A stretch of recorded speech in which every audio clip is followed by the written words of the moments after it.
Did you know that besides the many risks out there, noise risk is one of them that we should look out for? A worker is exposed to noise risk if the working condition is at 85 decibels. Well, if you want to know how annoying it might be, here's a sneak peek.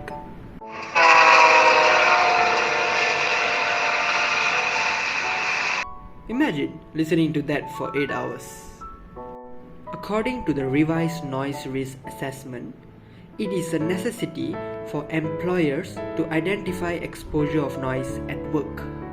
Employers would have to conduct a review if there is a potential noise exposure after the change of machinery, equipment or processes, or if it's already 1 year after the previous identification, and sometimes when directed by the Director General of DOSH. Employers can conduct noise risk assessment with a noise risk assessor registered with DOSH. The noise risk assessor will use equipments complying to the standard determined by the International Electrotechnical Commission (IEC) to assess the workplace. The noise risk assessment report should be submitted by the noise risk assessor to the employer within 1 month. All the recommendations made by the noise risk assessor needs to be considered and executed by the employer within 30 days. Employers play a huge role in reducing the noise exposure of employees by first, engineering control and secondly by administrative control, or both combined.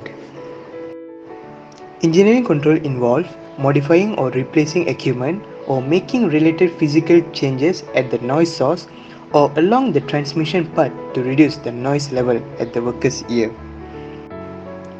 On the other hand, administrative control includes increasing distance between noise source and workers, limiting time for workers spending in noisy area, and providing rest break for those working in a noisy area. When it comes to Personal Hearing Protector (PHP), it is the employee's duty to ensure it is always available, suitable, efficient, maintained properly, and also inspected. For those employees who are exposed to noise exposure limit, annual audiometric testing is mandatory. Interpretation of audiogram will be carried out by the occupational health doctor appointed by the Audiometric Testing Center (ATC).